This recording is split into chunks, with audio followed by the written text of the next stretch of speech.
Thank you very much, Program Director, Dr. Naimba, for walking us through this conversation.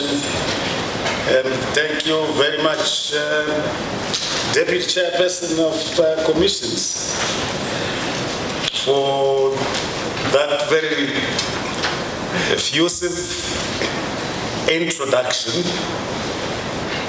I leave the final judgment to His Almighty with regard to its accuracy and the probability of your entry into heaven.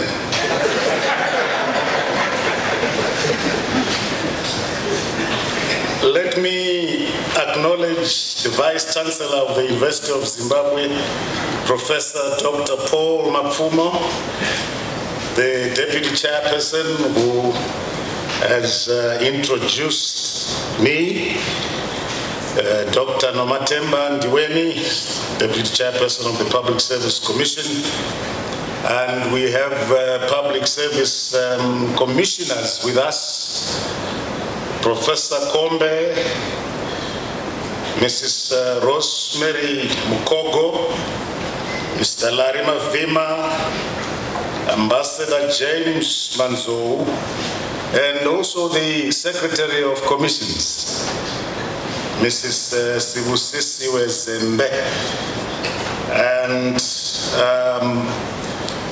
Vice Chancellor, your esteemed colleagues and part of the leadership of this historical institution in our national ecosystem of higher education. Here at the University of Zimbabwe, Pro-Vice Chancellor, Academic Affairs and Administration, Professor Atwell Mamvuto, Professor Hodson Makurira, Pro-Vice Chancellor, Infrastructure Development and Digitalization, and the Executive Directors for Research, Innovation and Industrialization, Professor Florence Mtambanengwe, and the Executive Director, Quality Assurance and Professional Development, Professor Emmanuel Chabata, Librarian, Dr. Agnes Chikonzo, Acting Registrar, Ms. Doreen Tilvano, Acting Bursar, Ms. Imelda Mapanzure, our general managers who constitute the team that has come to demonstrate our fidelity to the triad of government, industry, and academy in deepening and expanding the reach of our connections in pursuit of our national development objectives as articulated in our national development frameworks, pointedly, the National Strategic Development Plan 2 and towards Vision 2030. Government officials here present, deans of faculties, directors of institutes, research, innovation and industrialization staff, University of Zimbabwe staff, and Professor Mapfumo, you are right. The foot soldiers that constitute the bedrock on which betterment lies for this nation of Zimbabwe, you, the students at the University of Zimbabwe, and ladies and gentlemen that are our fellow travelers as we move into the future from today. This public lecture aims to identify with the innovative ecosystem that has been created by our universities, but today we are going to be focusing on the University of Zimbabwe. Secondly, we would want to clarify the mandate and strategic role of the Public Service Commission within the governance architecture of Zimbabwe, and we do so for a reason that I will attend to shortly. Thirdly is to provide a comprehensive understanding of the evolving role of universities in driving national transformation. Fourthly, to explore effective models of collaboration amongst the public sector, industry, and academia. Fifthly, formulate strategic approaches to enhance the impact of higher education institutions on public service delivery and social and economic advancement, and establish the alignment of university outputs with national development frameworks and our Vision 2030. In doing so, allow me to begin with a brief reflection. In a conversation with a young graduate, bright, articulate, and full of ideas, a colleague of mine in human capital development management asked him a simple question, or rather, a seemingly simple question. Open quote, if we offered you a job in our organization, what problems do you intend to solve? Question mark. The young graduate paused to reflect and then responded honestly. Sir, this far I have been trained to know, not necessarily to do. These are moments that many of us here who are in public administration and management have experienced and stayed with. Not because these moments reflect a failure of the individual candidates emerging from our skills development institutions, but because they reveal a systemic gap that we must, as a matter of national urgency, all confront. Today, standing here during this Research, Innovation and Industrialization Week and listening to both Professor Hungwe and Professor Dr. Paul Mafumo,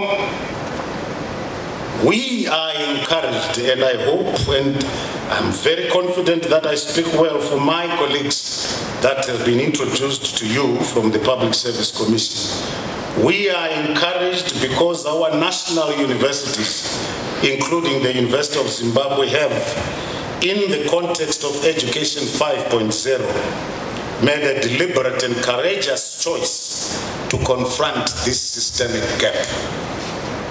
The universities have elected to debunk a long-standing myth, the notion that universities in general, and African universities in particular, exist merely as centers of abstract knowledge creation, detached from the engines of public service delivery, detached from industry, and detached from the realities of production. This is a myth that, whether by design or default, has often stifled industrialization and slowed transformation. Indeed, our universities, both public and private, are setting a new truth that universities must be active architects of public administration and management, service delivery, industrialization, and inclusive and sustainable social and economic growth, not just passive observers of these processes. And secondly, that research must not only end in journals, but also must find expression in factories, in systems, in policies, and in our communities. In hosting this Research, Innovation and Industrialization Week, the University of Zimbabwe is signaling fidelity to, yes, academic enterprise, but also, more importantly, demonstrating an ethos of resistance, an ethos to a conscious reversal of both patent and latent constraints that have historically limited the translation of knowledge into tangible national progress. As the Public Service Commission, which is part of the tripartite forum of government, we stand here not as distant observers, but as partners in this transformative national endeavor. We are equally engaged in what one would call a progress battle to ensure that the wealth of knowledge generated within our universities does not remain theoretical, but is actively leveraged to shape public policy, to shape administrative practice and service delivery. And it is within this context that the philosophy of Education 5.0 becomes profoundly relevant. Education 5.0 challenges us to move beyond teaching and research and to embrace innovation, industrialization, and modernization. And for us, your partners in public service, Education 5.0 is not an abstract framework. It is a strategic imperative because the challenges we face today and those emerging on the horizon demand a different kind of state. It demands a developmental state, a state that is adaptive and knowledge-driven, a public service that is innovative and not merely procedural, and institutions that can respond to the future of work, to digital transformation, and to fast-changing and therefore complex societal needs. This platform here is therefore timely. It provides a critical intersection where ideas meet implementation, where research informs governance and innovation shapes national destiny.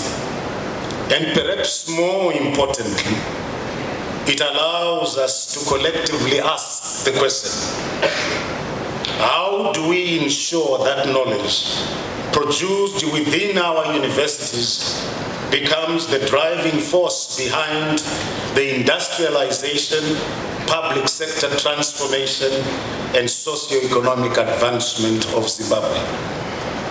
That, in essence, is why this moment matters. And that is why the Public Service Commission identifies fully with this initiative, not just in principle, but in purpose and action. To appreciate how innovation and research can truly drive national, social, and economic growth, we must also examine the institutions that enable and sustain this transformation, particularly within the public sector. The Public Service Commission, I beg your pardon, is one such institution. Key driver of public sector reforms, talent development and management, and strategic governance in Zimbabwe. The Public Service Commission is the constitutional body and arm of the executive. It is established in terms of our constitution, or the Constitution of Zimbabwe, and it is mandated to recruit and manage human resources for both entry-level and promotional posts across all government ministries. This talent acquisition process includes attracting, selecting, appointing, and retaining suitable candidates to fill vacancies on either a temporary or permanent basis. In addition, the Constitution empowers the Public Service Commission to oversee the organization, structure, regulation, management, discipline, and conditions of service for all members of the public service. In executing these functions, the public service works in collaboration with the Office of the President and Cabinet and the Ministry of Finance, Economic Development and Investment Promotion. The members of this apex of government, known as the Tripartite Forum, plays distinct and yet interconnected and mutually reinforcing roles. The Office of the President and Cabinet is responsible for formulating policies that govern the public service. It defines the mandates of all 27 government line ministries, departments, and agencies. And the Ministry of Finance, Economic Development and Investment Promotion manages the national budget and funds government programs and projects. And the Public Service Commission, as I have adverted to earlier on, is responsible for human resource development and management. Its vision is to establish a national system of public administration and management in Zimbabwe that is characterized by a high-performing public service. Its mission is to empower the public service to deliver services that stimulate social and economic development. The public service is thus not just a human resource body, it is the engine of public sector capability. Yes, it determines who gets recruited, how they get trained, what competencies they require, and how both individual and institutional performance is measured and rewarded. However, as we embed innovation, technology, and entrepreneurial skills and competencies into the DNA of public administration and management, the public service is obligated to act as the orchestrator of aligning people with process, with policies, and delivery platforms in relation to service delivery and inclusive and sustainable social and economic growth. And some of the strategic cases in point regarding public sector reform and modernization include digitalization of recruitment processes, digitalization of performance management, digitalization of monitoring, evaluation, and learning, integration of psychometric and competence-based assessments, expanding internship opportunities, graduate trainee programs, engagement of universities in curriculum, workforce planning, workflow process mapping, digitizing of documents, skills attraction and retention schemes, client satisfaction surveys, and recruitment equity indices, and the building of strategic partners with research and innovation hubs across all universities. So the areas of interfacing between the Public Service Commission and the universities, and in particular, these innovation hubs, innovation centers, and industrial parks are infinite. The critical issue is how do we then converge in terms of our planning, in terms of our programming, in order for the universities to become the sources of solutions that we require in order to deepen and expand our ability to more efficiently, more effectively, and more equitably attend to the processes relating to recruitment, to candidate selection, to candidate appointment, to candidate performance evaluation, to monitoring and evaluation of their performance over time, and so forth. So the opportunities are infinite. The critical issue, have we created the spaces? Have we created the necessary platforms in the context of these deep and far-reaching conversations ought to occur in order to develop a common understanding, in order to develop a shared understanding of the direction in which betterment lies for all of us as part and parcel of the ecosystem that His Excellency the President expects to plan, to program, and implement a whole range of strategic initiatives towards the realization of the objectives that are articulated in our national development frameworks, and hopefully towards the realization of Vision 2030. So, beyond and in the context of the well-known human resource development and management function, the public service also ensures that our public service is well equipped to absorb research and implement innovations emerging from universities and research institutions. It serves not only as the custodian of public sector professionalism, but also as a facilitator of partnerships of government, academia, and industry, the very nexus that this lecture seeks to explore.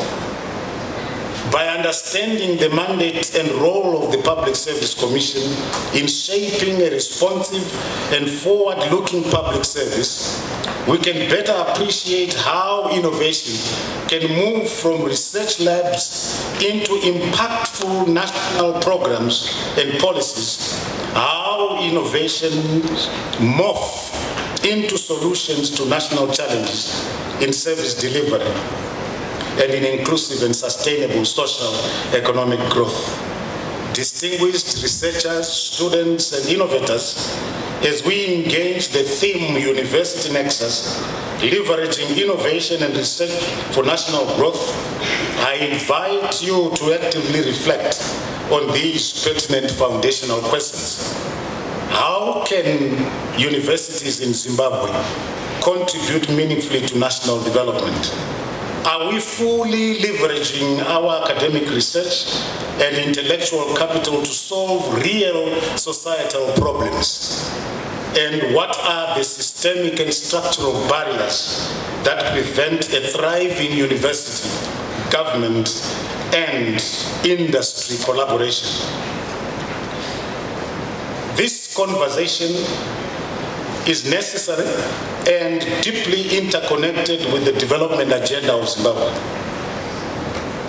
Particularly, our pursuit of Vision 2030, a vision to become an empowered and prosperous upper middle income society by 2030. This conversation seeks to ignite engagement that is not limited to academia, but extends to policymakers, public sector leaders, private industry players, civil society, and most importantly, the students who are the emerging torchbearers of our national development journey. As future public servants, entrepreneurs, researchers, and innovators, the choices you make today and the competencies you build will determine the pace and success of our socio-economic transformation. Globally, universities are no longer confined to their traditional roles of teaching and research. They have evolved into dynamic ecosystems for knowledge creation, innovation, and societal advancement. In the Zimbabwean context, our universities must always rise to this challenge and continue to function as incubators for solutions that respond to our most pressing national needs in health, education, agriculture, infrastructure, and governance. Let me concretize this with a few examples that I'm familiar with. You can come up with so many others. Tubwe Mukosi Development Plan. Second largest inland dam in Zimbabwe,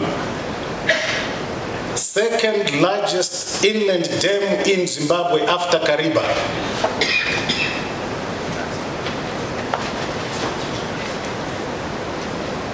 I think a purveyor of great promise for local, regional, national, and even regional or continental social and economic development.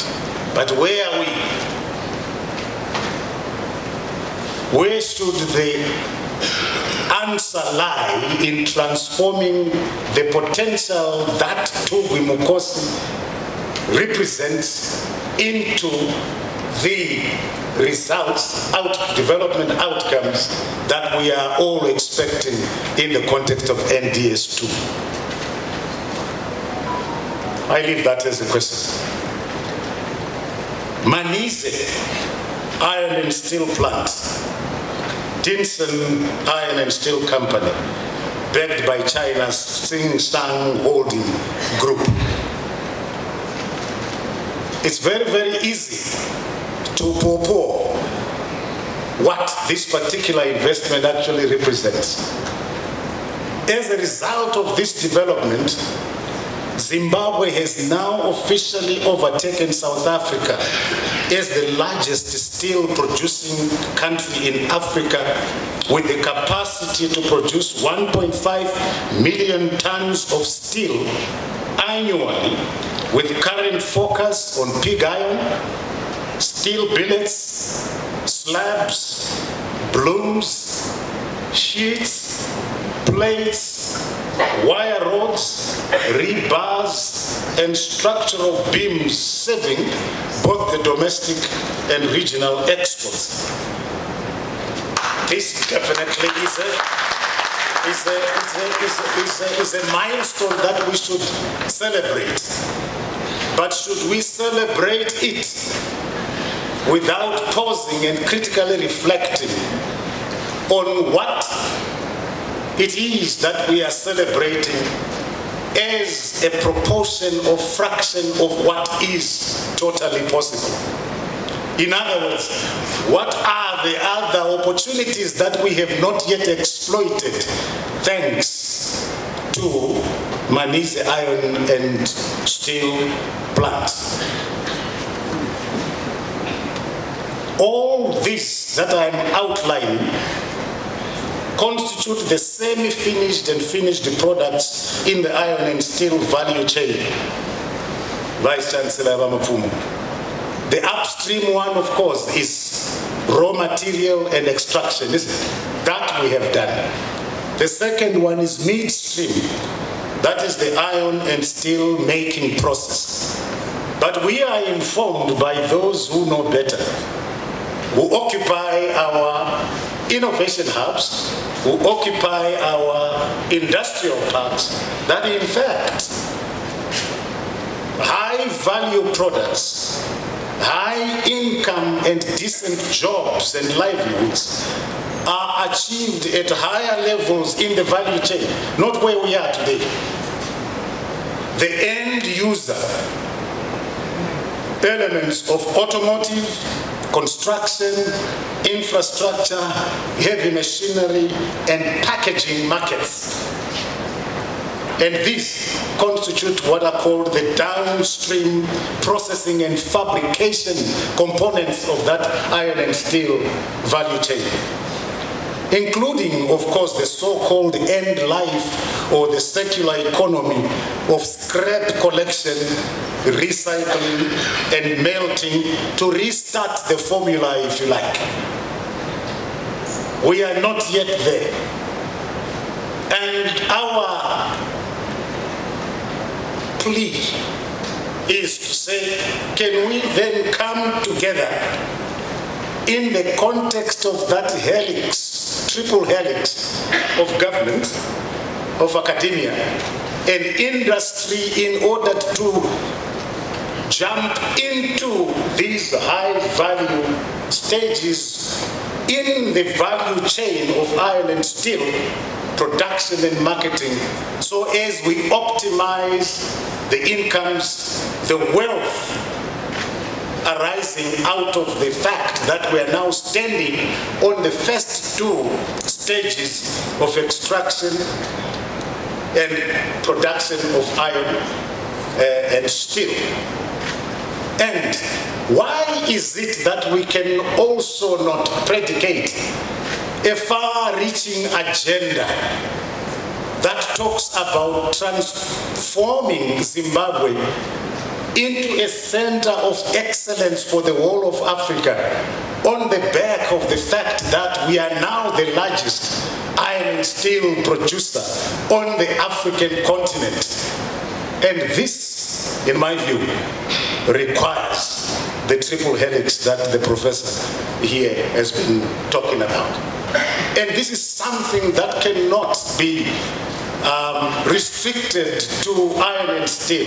He mentioned lithium, he mentioned so many other minerals that could also form the basis upon which we can predicate a far-reaching agenda to exploit the wealth that he talked about on the African continent, and in the process eviscerate in an irreversible fashion this debilitating poverty that seems to pervade the entirety of our continent. And of course, in the area of very basic service delivery and performance related interventions, the things that we deal with as part and parcel of our national system of public administration and management, coming up with an e-recruitment system. You know, right now the Public Service Commission cannot even insist that we do not want to see applications that are handwritten. Well, you can only do so to the extent that you have got a better alternative that is more efficient, that is more cost effective, that is more equitable. Why is it that I hear, somebody was talking about infrastructure, ICT, digitalization. All these things can actually be cooked in this crucible that constitute the melting pot of these three institutions, working collaboratively together to generate the solutions that the Public Service Commission is struggling with. Now go and get this on the market, but you go onto the market, you have to pay certain things called licenses on an annual basis.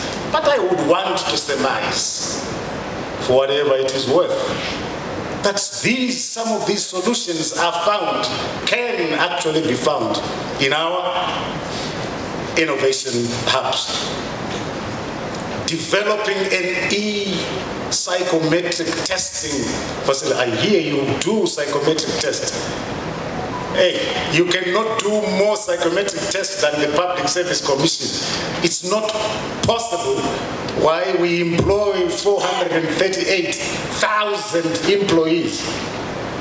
There is no way you can do more than 400,000 psychometric tests at the University of Zimbabwe. Blow me. It's not possible. Now, but is it not possible for us to come up with a psychometric test system that is enabled for the Public Service Commission, instead of us inviting people to come to our head office, because that's where you can only have psychometric tests? Is that possible for a self-respecting triad of academy, government, and industry to fathom this time of history? No, I don't think so. We can come up with these solutions if we come together and be deliberate and intentional in the way we plan, design, and execute our programs. E-performance management. Ma director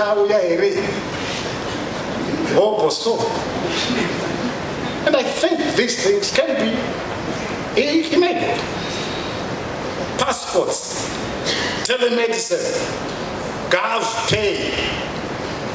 You know, we pay salaries for all those people, We pay pensions for anybody that you can think about from the public sector. And we need a system of making sure that this is done efficiently, effectively, equitably. Struggling to figure out how somebody in Zarabani can, after every year, come and indicate that they are still alive. Because I will not pay pension if you are dead. So the only evidence that you are alive, you have to get onto a bus from Mavrado na Kumbura, so forth, all the way from Majambuzi, right? To say, yes, I'm alive. Please keep on paying the pension. And we're moving in this direction. In fact, we were told, no, there is no capacity in this country to develop these young people here at the Commission. And we can extend this kind of collaborative efforts with all our universities in order to generate all these solutions. E-pay slip management, e-surveying and titling. You know, we are coming out of the land reform program that has had significant and far-reaching effects in terms of access to, control, and ownership of land in this country.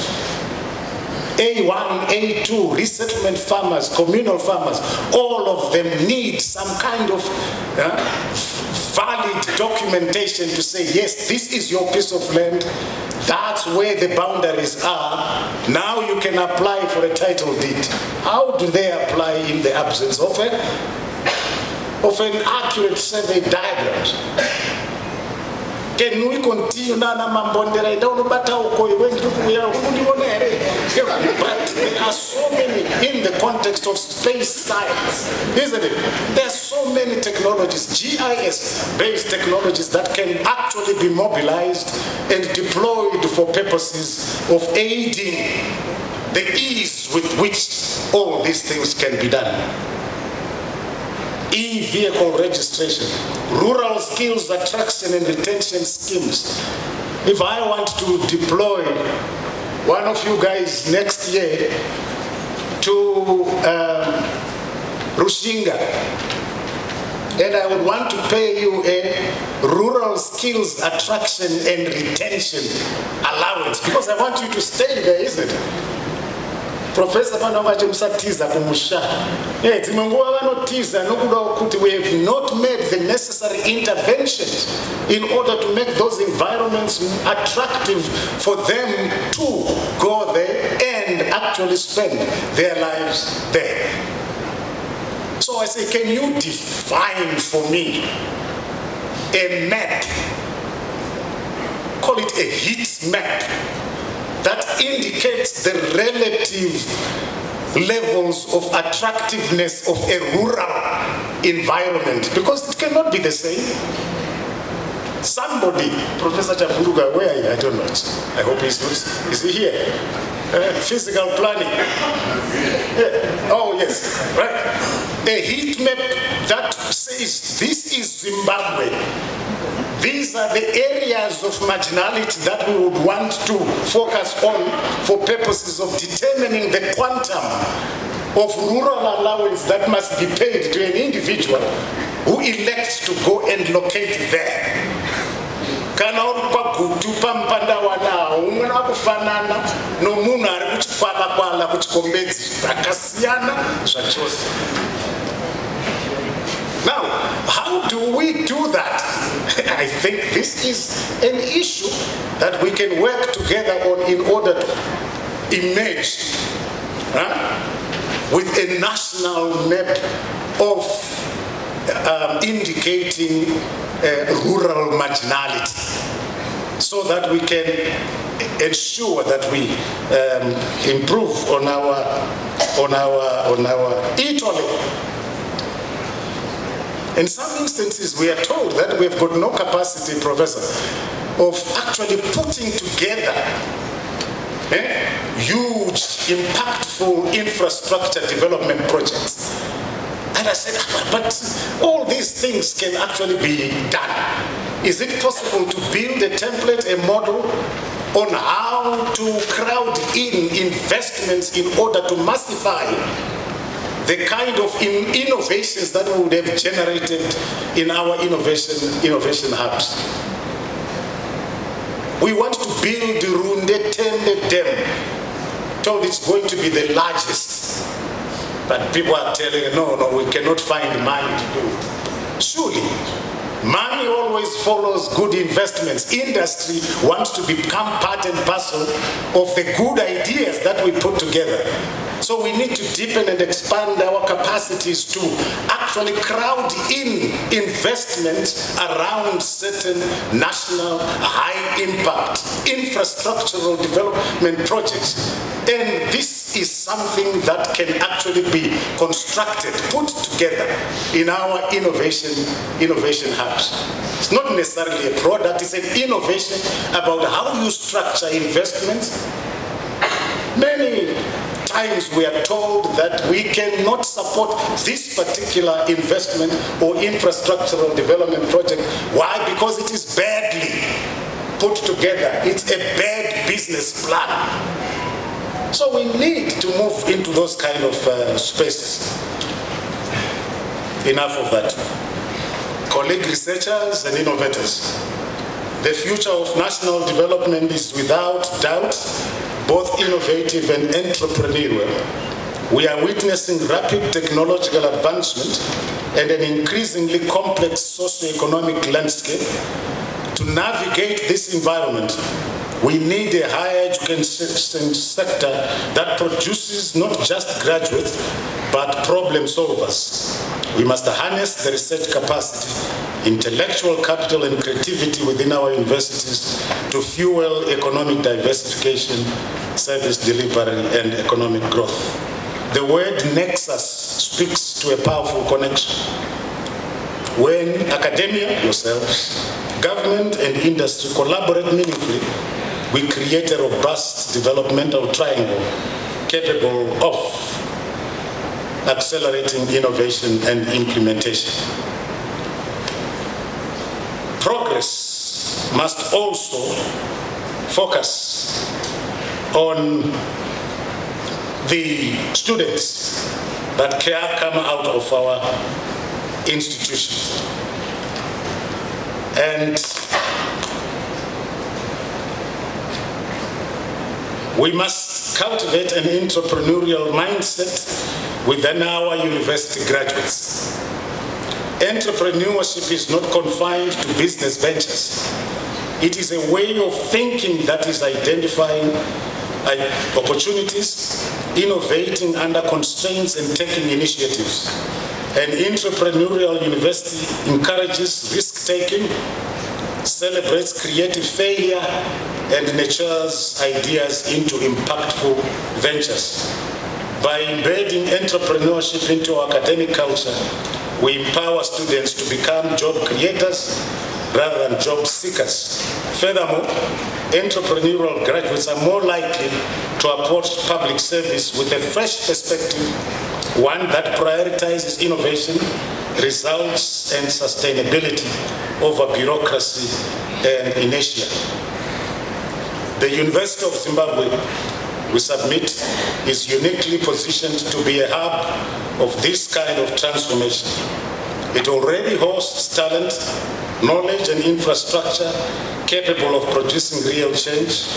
What is required now is continued intentional alignment with national development goals. In conclusion, as the nexus between universities, innovation, and national growth becomes increasingly aspirational, our collective future ought to be understood as depending on how well we can mobilize intellectual resources to address the needs of society. Let us seize this opportunity. Let us transform the classroom into a launchpad for solutions. Let us ensure that the next great idea, whether it is a new policy framework, an agricultural innovation, a digital public service, or transforming a mining product into the basis of the center of excellence on the continent must be born in our universities and scaled up for national impact. Thank you, and we look forward to our continued engagement as we build a smarter, more inclusive and prosperous Zimbabwe together. Pro Vice Chancellor, we are proposing to start this engagement seriously. And I think sometime in July, this coming July, we are going to invite all Vice Chancellors of our universities to a conference of engagement so that there is no university that does not know where the pain is in the foot or in the feet of our national system of public administration and management, and take from that some guidance and direction with regard to how you program the work that happens at the universities and the work that happens in their respective innovation hubs. We would want all our universities and their polytechnics, to the extent that their capacity has been developed there, to become our go-to institutions for the solutions that have continued to bedevil us, so as we can move irreversibly out of the pangs and afflictions of poverty. Thank you very much.